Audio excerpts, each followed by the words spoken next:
want everyone out there to think about how many photos you have just on your phone. That could be a very large or a very small number, but I don't think you'd ever guess just how many photos are taken worldwide. Did anyone out there guess 5 billion a day? That's a pretty crazy number. Thank you, Google. But then again, isn't the camera a crazy invention? Imagine if cameras just weren't invented. Those TikToks we were all addicted to, poof, gone. Snapchat, Instagram, BeReal, FaceTime, Pinterest, it's all just gone. That is why I'm here today. I want to talk to you all about just how impactful the camera was on the world. You cannot tell me that you have never been through a phase where you were obsessed with cameras or taking pictures. My phase is actually still going on.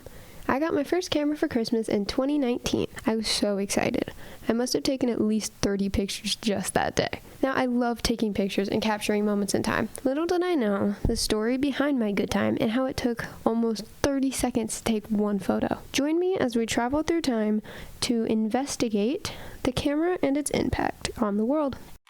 Now, before we get started talking about the history of the camera, we have to understand the difference between a digital and a film camera. Digital cameras store photos on a drive, or their built-in memory. But film cameras store photos on a little strip of plastic we like to call film. Film cameras came out in the late 1800s. Almost a decade later came the digitals. The world's first digital camera was created by a man named Stephen Sasson in 1975. Sasson was an engineer at Kodak. You know, the famous digital camera brand. To create this camera, he used a movie camera lens, Motorola parts, 16 batteries, and CDC sensors.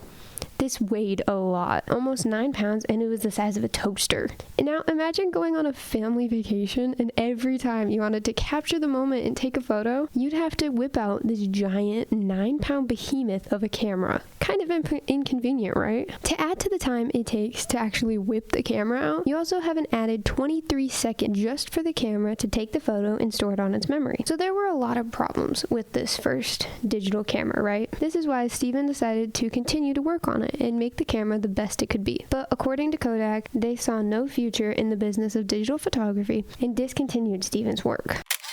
Lives have changed a ton since the invention of the camera. Why don't we ask a couple photography students what they think of the camera and how it's changed the world? The first student I would like to introduce is Olivia Hauser. I asked Olivia the simple question of how often do you use a film versus digital camera to take your photos? I use a digital camera a lot more because we use those in our photography class. I did use a film camera and I have before. I've used a Polaroid.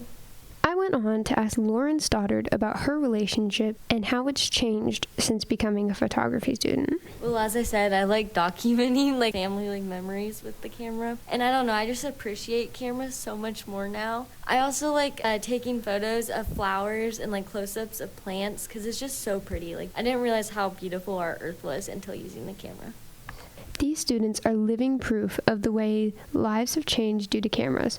Let's dive deeper into that. Now, okay, I want everyone to think about what app they use the most. Is it TikTok? Ooh, it could be Instagram. Those are both camera apps. They use the digital camera on your phone to function and serve their purpose. Now, who all has an iPhone X or above? Yeah, the ones with Face ID that let us unlock them. It's a great security feature, right? But imagine if Stephen Sasson hadn't decided to try something new and create the digital camera. Would Face ID still be around or as advanced? Even some medicinal technologies wouldn't be around. MRIs, X-rays, their entire purpose is to take a digital photograph so that doctors can see just what is wrong with the patients and so that they can understand the bodies. What I'm trying to say here is that a whole lot of the technology we use and have today revolves around cameras and their lenses.